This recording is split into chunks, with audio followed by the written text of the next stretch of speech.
Bonjour et bienvenue dans cette nouvelle vidéo de Draw My Economy. Aujourd'hui, on va voir que l'OMS s'oppose au pass vaccinal.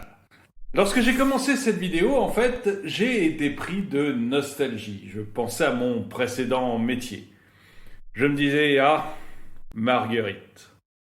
Lorsque j'étais couché à côté d'elle, une petite voix me disait, mais après tout, tu n'es pas le premier docteur à coucher avec sa patiente. Et en même temps, il y avait une autre petite voix qui me disait « Mais François-Xavier, tu es vétérinaire !» Mais aujourd'hui, je veux vous parler de Charlotte. Charlotte aux fraises, c'est une pâtissière. Ce matin, le réveil sonne et pour Charlotte, tout change.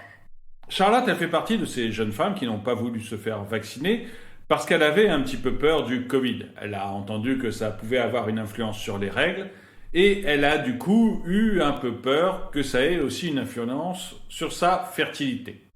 Bref, elle n'a pas voulu prendre de risques pour ses futurs bébés et du coup elle a décidé de ne pas se faire vacciner. Jusqu'ici, il y a eu beaucoup de restrictions pour elle avec le pass sanitaire. Mais finalement, Bonne Pâte, notre pâtissière, se faisait régulièrement tester. Elle se faisait tester en fait avant chaque sortie. C'était un peu contraignant, un peu cher et du coup elle avait beaucoup réduit son nombre de sorties. Mais là pour elle, sa vie se complique beaucoup. En fait, à partir d'aujourd'hui, pour aller dans les cafés, les bars, les restaurants, mais aussi pour aller au cinéma, au musée, au théâtre, dans la salle de sport, au stade, dans les foires, dans les salons professionnels, eh bien il va lui falloir un pass vaccinal. Bon, en même temps, ça lui fait un alibi pour ne plus aller à la salle de sport. Mais si elle ne veut plus aller à la salle de sport, notre boulangère risque quand même de prendre de la brioche. Et en même temps, c'est pas le pire des soucis qu'elle ait. Parce qu'à un moment, avec cette histoire de passe vaccinal, elle a même eu peur de ne pas pouvoir aller voir son grand-père à l'EHPAD. Mais fort heureusement, dans les hôpitaux, les cliniques, les maisons de retraite ou les EHPAD, le pass sanitaire suffira. Il faudra toujours qu'elle se fasse tester pour aller voir son grand-père, ce qui a priori n'est quand même pas une mauvaise mesure, ou pour aller à l'hôpital, à moins que ce ne soit une urgence, mais au moins elle pourra continuer à aller le voir dans les mêmes conditions qu'aujourd'hui. Charlotte réfléchit à tout ça quand son réveil sonne une deuxième fois. Bref, comme tous les matins, notre boulangère a du mal à se lever.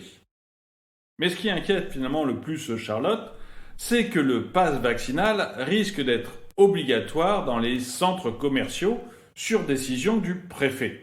Et sa boulangerie-pâtisserie à elle est dans un centre commercial. Bref, comme des millions d'autres Français qui travaillent dans des cafés, dans des restaurants, dans des cinémas, dans des musées, dans des théâtres ou dans des salles de sport, elle va devoir aller se faire vacciner pour pouvoir continuer à travailler. Alors, elle a bien vu que pour l'inciter à se faire vacciner, le gouvernement a mis en place une petite dérogation. En fait, si elle se fait vacciner avec sa première dose avant le 15 février, eh bien, elle aura un pass vaccinal temporaire et elle devra l'accompagner d'un test antigénique ou PCR négatif pour pouvoir aller dans les établissements qui accueillent du public et même pour pouvoir aller travailler dans sa boulangerie-pâtisserie si jamais le préfet a conditionné l'ouverture du centre commercial au pass vaccinal. Et une fois qu'elle aura eu sa première dose de vaccin, eh bien elle sera obligée de recevoir la seconde dose dans un délai d'1 mois. Et donc Charlotte hésite beaucoup. Après tout, si elle ne se fait pas vacciner, notre boulangère risque de perdre son gagne-pain. Et elle trouve ça injuste, d'autant qu'elle relève quelques incohérences. Le pass vaccinal va être obligatoire pour accéder dans des stades gigantesques en plein air ou dans des enceintes sportives, mais les réunions politiques seront épargnées. On pourra réunir des centaines de militants dans une salle sans aucune contrainte sanitaire. Il n'y aura pas de limitation du nombre de participants, de contrôle de la vaccination ou de distribution de masques et l'aération des salles ne sera pas vérifiée. Bref, d'un côté, vous ne pouvez pas aller dans un stade en plein air, et d'un autre côté, vous pouvez aller dans une réunion politique, dans une salle fermée, sans tenir compte des limites sanitaires. Et Charlotte a vu que les députés n'auront pas non plus besoin de passe vaccinal pour aller à l'Assemblée nationale. En fait, le passe vaccinal ne s'appliquera pas à l'Assemblée nationale et au Sénat parce qu'il y a plusieurs parlementaires qui ne sont pas vaccinés. Et Charlotte, elle comprend mal pourquoi elle risque d'être obligée d'aller se faire vacciner pour pouvoir continuer à travailler, mais que ce ne soit pas le cas des députés et des sénateurs. C'est un peu faites ce que je dis et pas ce que je fais. Du coup, Charlotte, elle en est réduite à espérer de tomber malade et d'attraper le Covid, parce qu'au moins elle aura un pass vaccinal pour plusieurs mois. Elle en est là, presque souhaitée d'être malade. Bref, notre boulangère se retrouve dans le pétrin. Et elle se retrouve dans le pétrin à un moment où même les discours de l'OMS semblent maintenant aller dans son sens. Pour l'OMS en Europe, on est proche de la fin de la pandémie. Parce que, vacciné ou non, 60% de la population va avoir attrapé le variant Omicron d'ici le mois de mars. L'OMS table donc sur une période de calme, avec après un retour du Covid-19 en fin d'année, mais pas forcément un retour de forme pandémique. Donc l'OMS dit que, vacciné ou non, on peut attraper le variant Omicron et que, globalement, on est sur la fin de la pandémie. Et Charlotte se demande du coup si c'est vraiment justifié de mettre en place un pass vaccinal au moment où la pandémie semble s'arrêter. Et puis il y a eu une autre réflexion de l'OMS qui a beaucoup perturbé Charlotte. L'OMS a dit qu'elle était contre le pass vaccinal pour tout ce qui est déplacement à l'international.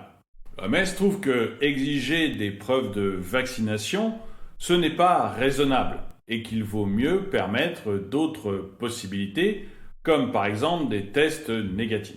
Et du coup, Charlotte se demande pourquoi ce qui est valable pour des voyages internationaux ne serait pas valable à l'intérieur d'un pays.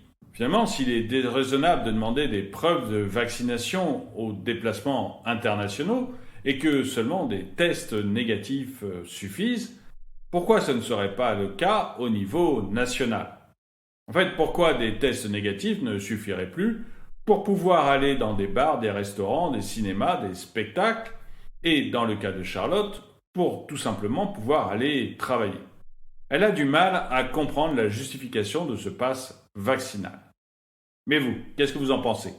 Est-ce que vous pensez qu'on a atteint un point de non-retour, un moment où on a autorisé finalement une discrimination entre chaque Français en fonction de son statut vaccinal ? Dites-le moi dans les commentaires. Et le dicton du jour, qui est un dicton de Coluche. Si voter changeait quelque chose, il y a longtemps que ce serait interdit. Merci d'avoir regardé cette vidéo. Avant de la finir, je vous mets un extrait de Ride the Tiger et je vous mets un lien dans la description pour que vous puissiez aller voir leur clip sur leur chaîne YouTube. Et moi, je vous dis à très bientôt.